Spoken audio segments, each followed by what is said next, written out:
Halo Sobat Cek Faktaid, kita kembali lagi dengan liputan investigatif mendalam soal dunia sepak bola Asia. Kali ini kita tidak hanya membahas pertandingan, tapi juga membongkar latar belakang, strategi, hingga tarik-menarik kepentingan di balik kualifikasi Piala Asia U23 2026 yang digelar di Indonesia. Kita akan menelusuri perjalanan yang Taguk Warriors julukan Timnas U23 Korea Selatan yang datang ke Sidoarjo dengan antusiasme besar namun persiapan yang timpang. Lalu bagaimana hal ini memberi peluang emas bagi Garuda Muda untuk unjuk gigi di hadapan publik sendiri? Mari kita kupas bersama. Minggu, 31 Agustus tahun 2025, Bandara Internasional Incheon, Seoul, tampak ramai oleh kehadiran sekelompok anak muda berpakaian seragam hitam putih. Mereka bukan turis biasa. Mereka adalah skuad Timnas U23 Korea Selatan, tim yang dalam 2 dekade terakhir menjelma jadi salah satu kekuatan utama sepak bola Asia.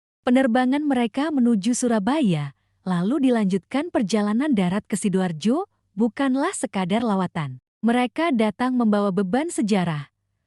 Korea Selatan adalah juara Piala Asia U23 2020 di Thailand, runner-up 2022 di Uzbekistan, dan semifinalis 2024 di Qatar. Artinya, kegagalan lolos ke putaran final 2026 bukanlah pilihan. Namun di balik wajah antusias para pemain, pelatih Lim In Seng menyimpan kegelisahan. Dalam konferensi pers singkat di bandara, ia berkata, "Saya sangat antusias dan tujuan saya adalah bekerja sama dengan baik dengan para pemain. Tapi kami tidak punya cukup waktu untuk persiapan." Pernyataan itu mengindikasikan masalah serius. Korea Selatan datang dengan label raksasa, tapi persiapan mereka justru jauh dari ideal. Bagi pelatih Lee, membentuk skuad ideal untuk kualifikasi Piala Asia U23 bukanlah pekerjaan mudah. Jadwal padat K-League dan Asian Champions League membuatnya kehilangan banyak waktu. Para pemain yang diproyeksikan tampil bahkan baru bergabung hanya seminggu sebelum berangkat ke Indonesia. Karena kami tidak punya waktu, saya hanya memilih pemain yang mampu menangani situasi secara taktis, ujarnya lagi. Masalah ini sebenarnya bukan hal baru. Banyak tim Asia yang kesulitan mengatur sinkronisasi jadwal klub dan timnas U23. Namun, bagi Korea Selatan, ini terasa ironis. Negara yang punya sistem pembinaan paling mapan di Asia justru tergesa-gesa menjelang ajang penting. Cek Faktaid mencoba menelusuri faktor di balik keterbatasan waktu tersebut. Adatnya kompetisi domestik, K-League 1 dan 2 berjalan bersamaan, dengan klub-klub besar seperti Jeonbuk Hyundai dan Ulsan Hyundai enggan melepas pemain muda lebih awal. Konflik kepentingan. Beberapa pemain potensial Korsel U23 masih jadi andalan di tim senior, sehingga pelatih A memilih menahannya. Minim TC internasional. Berbeda dengan Indonesia yang sejak awal 2025 sudah rutin menggelar TC di luar negeri Turki, Qatar, Korsel justru mengandalkan persiapan singkat di dalam negeri. Grup J kualifikasi Piala Asia U23 2026 berisi 4 tim, Indonesia, Korea Selatan, Laos, dan Makau. Dari komposisi ini, publik langsung menilai hanya ada 2 kandidat kuat, Indonesia dan Korsel. Bagi Garuda Muda, bermain di Stadion Delta Sidoarjo adalah sebuah keistimewaan. Stadion berkapasitas 35.000 ini punya sejarah panjang dengan timnas kelompok umur. Dari Piala AFF U19 era Evan Dimas hingga laga-laga Piala Asia U19, Delta sudah jadi saksi lahirnya bintang-bintang muda Indonesia. Atmosfernya pun dipastikan membara. Ribuan supporter diperkirakan memadati stadion, memberi tekanan mental bagi lawan sekaligus energi tambahan bagi Marcelino Ferdinand dan kawan-kawan. Laos dan Makau, meski di atas kertas lebih lemah, tetap punya potensi memberi kejutan. Laos misalnya, pernah menahan imbang Thailand U23 pada ke-2022. Namun realitasnya, pertarungan utama jelas akan terjadi antara Indonesia vs Korea Selatan. Untuk memahami mengapa publik Asia menaruh ekspektasi besar pada Korsel, kita perlu menengok sejarah turnamen ini. 2013, turnamen pertama dengan nama FC U22 Championship, Korsel tersingkir di fase grup. 2016, Korsel mencapai final tapi kalah dari Jepang 2-3. 2020, Korsel juara di Thailand setelah mengalahkan Arab Saudi 1-0 di final.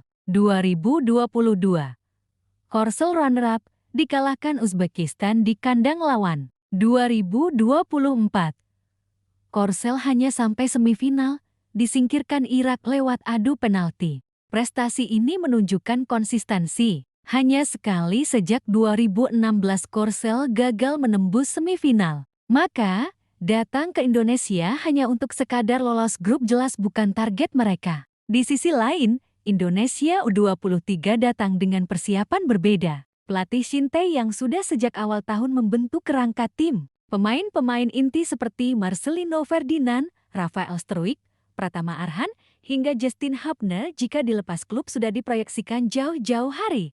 Keuntungan lain adalah kesolidan tim. Mayoritas pemain ini pernah tampil di Piala Asia U23 2024 di Qatar, di mana Indonesia menembus semifinal dan lolos ke Olimpiade Paris 2024, sebuah pencapaian bersejarah. Secara mental, Garuda Muda kini tidak lagi inferior. Mereka tahu bisa bersaing dengan raksasa Asia. Bahkan di beberapa momen, Indonesia sudah membuktikan mampu menumbangkan tim besar, termasuk Australia dan Korea Selatan di level junior sebelumnya. Meski persiapan singkat, Korsel tetap datang dengan materi pemain yang menakutkan. Beberapa nama yang perlu dicatat antara lain, Kim Ji-soo Brentford, Inggris bek tengah muda dengan tinggi 1,92 meter. Jetty salah satu prospek paling bersinar di Premier League. Hong Yeon-sang Pohang Steelers winger cepat dengan naluri gol tinggi. Bae Jun-ho Stoke City, Inggris gelandang kreatif yang sempat tampil di Championship. Cho Yang-wook FC Seoul penyerang senior U23 yang berpengalaman. Pernah tampil di Piala Dunia U20 ke 2019. Kombinasi pemain Eropa dan Kelly inilah yang membuat Korsel tetap dianggap favorit. Kualifikasi di Sidoarjo bukan sekadar pertandingan. Ada banyak faktor non-teknis yang ikut bermain. Ekonomi lokal.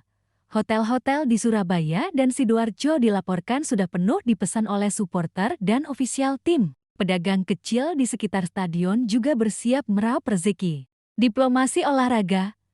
Hubungan Indonesia-Korea Selatan semakin dekat, termasuk dalam bidang pertahanan dan teknologi. Pertemuan dua tim di lapangan hijau menjadi simbol ikatan kedua bangsa. Citra sepak bola Indonesia.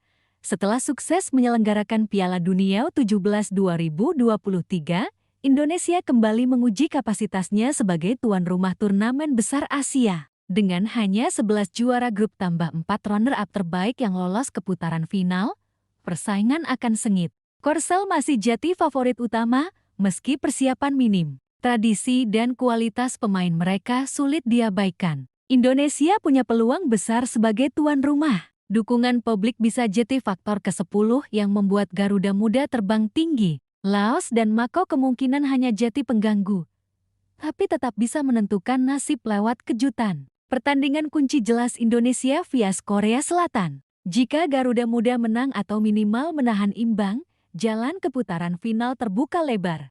Sobat Cek Fakta, kualifikasi Piala Asia U23 2026 di Sidoarjo bukan sekadar soal siapa mencetak gol terbanyak. Ini tentang pertarungan tradisi sepak bola, strategi persiapan, hingga bagaimana sebuah negara memanfaatkan momentum olahraga sebagai panggung diplomasi. Korea Selatan datang dengan label favorit tapi persiapan tergesa. Indonesia menyambut dengan skuad muda yang penuh percaya diri dan dukungan publik yang tak tertandingi. Sidoarjo pun bersiap menjadi saksi sejarah. Apakah Garuda Muda bisa menjinakkan yang Tagok Warriors? Atau justru Korsel yang kembali menunjukkan dominasinya? Satu hal yang pasti, apa yang terjadi di Stadion Delta akan menentukan arah masa depan sepak bola Asia.